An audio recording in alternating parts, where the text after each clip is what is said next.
Przygotowałem i uwędziłem na zimno 2 kawałki schabu, a potem powiesiłem je w dojrzewalni. Jakiś czas potem prawie całkowicie pokryły się pleśnią.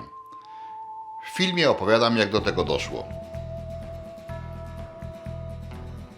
Ale wcześniej życzę Wam wszystkim wesołych i szczęśliwych świąt. Miałem 4 kg schabu w 2 kawałkach, a przyprawy to 80 g soli pół na pół, zwykła i peklująca, i 2 łyżeczki pieprzu. Z obu kawałków skroiłem błonę, zostawiając czyste mięso.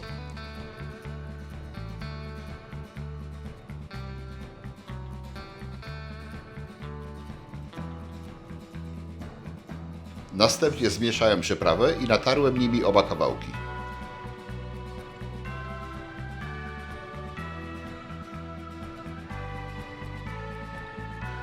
Schab złożyłem w pojemniku i wstawiłem do lodówki na 7 dni.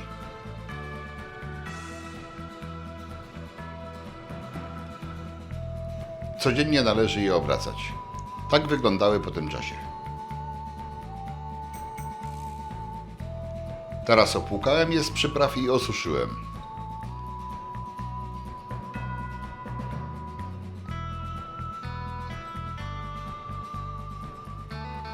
Wbiłem w nie haki i odwiesiłem, żeby osuszały się w chłodzie do następnego dnia. Było tam około 11 stopni i wilgotność powyżej 50%. W dniu następnym powiesiłem schaby w wędzarni, którą ustawiłem na 35 stopni i uruchomiłem generator dymu. Było tam jeszcze sporo miejsca, więc dołożyłem boczek. Wędziłem olchowym dymem, co parę godzin sprawdzając.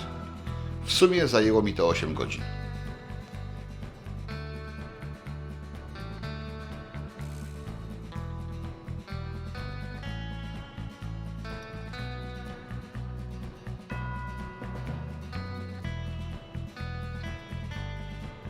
Zniosłem je do spiżarni i powiesiłem w dojrzewalni, która tam się właśnie znajduje. Zostawiłem tak do następnego dnia, przy okazji włączając ozonowanie całego pomieszczenia. Dzień następny. Tu ozonator, który skończył pracę. Tu mam cyrkulację powietrza i pomiar temperatury. Niżej wiszą schaby oraz elektroniczny czujnik temperatury i wilgotności.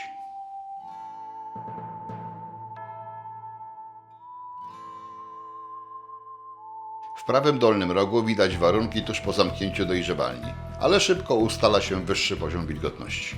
3 dni później odważam 1 gram pleśni Pincillium candidum, takiej jaka jest na serach camembert. Następnie rozpuszczam to w 1/3 szklanki przygotowanej i ostudzonej wody.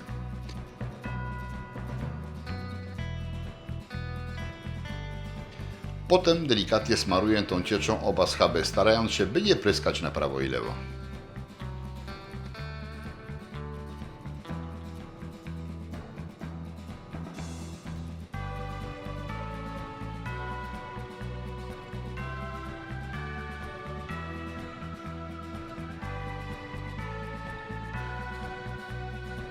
Następnie wieszam je w temperaturze pokojowej i czekam, żeby skapnęło z nich to, co skapnąć ma. Gdy lekko się osuszyły, wracają z powrotem do dojrzewalni.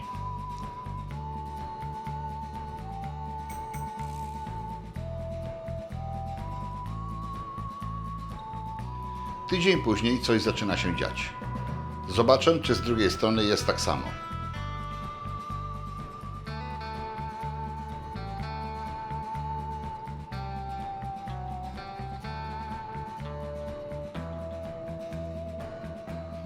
Tu jest bardziej obficie, czyli teraz trzeba schaby w dojrzewalni obrócić. Tak wyglądają po obróceniu. Kolejne 2 dni to znaczny przyrost pleśni.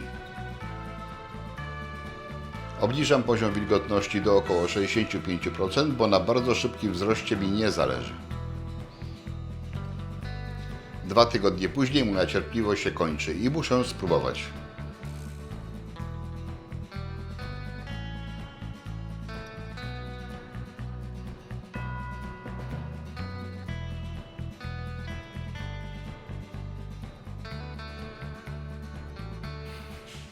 Widzicie? Mięso mi zapleśniało. 25 lutego zacząłem zajmować się tym schabem. 4 marca czy 5 wędziłem go. A dzisiaj jest ostatni dzień marca, no i efekt mam taki, jaki mam. Ta biel tutaj chyba niespecjalnie się da dobrze filmować. I skoro mam takie spleśniałe mięso, to teraz pytanie, czy to w ogóle można jeść, czy to się do jedzenia nadaje. No, za chwilę to sprawdzę i po mnie będzie widać, czy się nadaje, czy się nie nadaje. W każdym bądź razie to oczywiście krótki czas. To można jeszcze przechowywać dłużej. Ja to w swojej dojrzewalni, utrzymując odpowiedni poziom wilgotności, mogę jeszcze sporo przytrzymywać, bo to nie będzie za bardzo wysychało. To już odpowiedni poziom suchości osiągnęło, ale jeszcze może powisieć. I utrzymując właściwy poziom wilgotności, czyli wysoki, to dalej suszyć się zanadto nie będzie. Można sobie regulować wielkość porastania tą pleśnią, bo jeżeli będziemy trzymali 85% bądź więcej, to ta pleśń będzie się porastała bardziej intensywnie. Obniżając ten poziom wilgotności, możemy ten proces spowalniać. Jak widać przez pierwsze wiele dni, nie wiem czy to pokazałem, czy ja to w ogóle, w każdym razie na pewno przez jakiś tam czas, przez pierwszy tydzień to się nic nie działo, a potem zaczęło się dziać, bo pleśnie zostały naniesione z zewnątrz i można to robić bardziej intensywnie, czyli robić to przez kilka dni i codziennie powtarzać. Ja to zrobiłem raz i jak widać wystarczy. To teraz trzeba zajrzeć do środka, pokroić, spróbować. To jest dość twarde, mogę mieć problem z pokrojeniem, nawet ostrym nożem, ale zaraz zobaczymy, będziemy kroić i spróbujemy.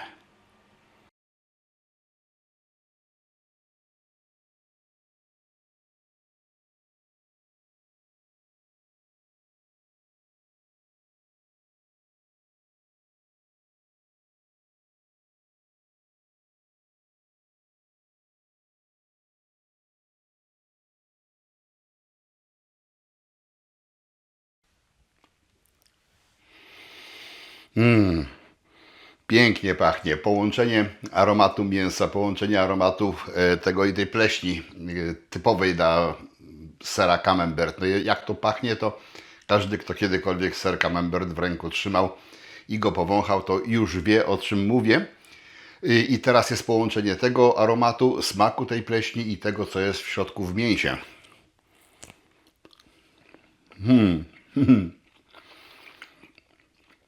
Bardzo dobre.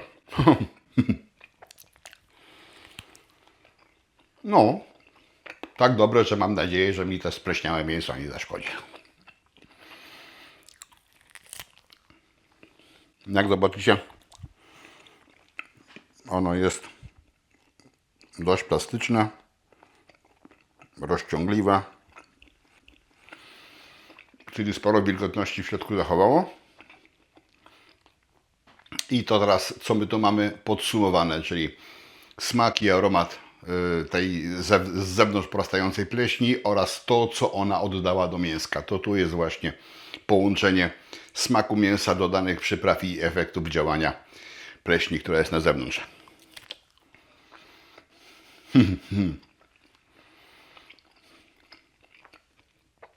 Jestem zadowolony. Jestem zadowolony i ze smakiem to zajadam. Czy mi to wyjdzie na zdrowie, zobaczycie. Dajcie znać w komentarzu, co na ten temat myślicie. Zaszkodzi mi to mięsko, czy nie. Ja jeszcze coś tutaj pokroję.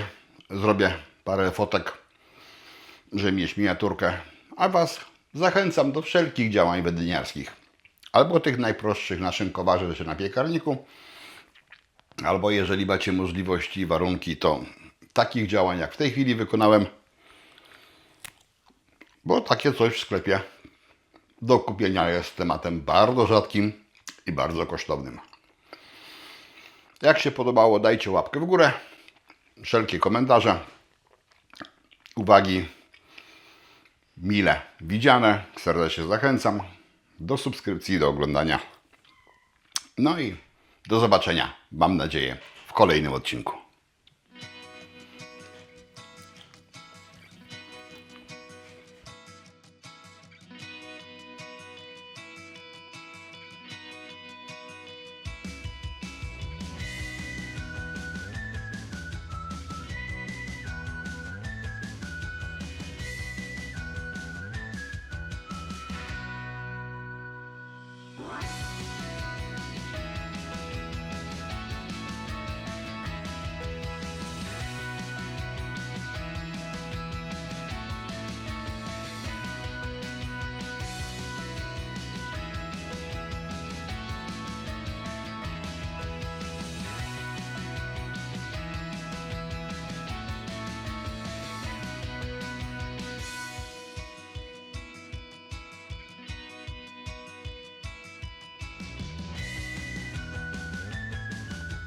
Chcesz więcej filmów o wędlinach dojrzewających? Kliknij w kafelek widoczny na ekranie. Zapraszam.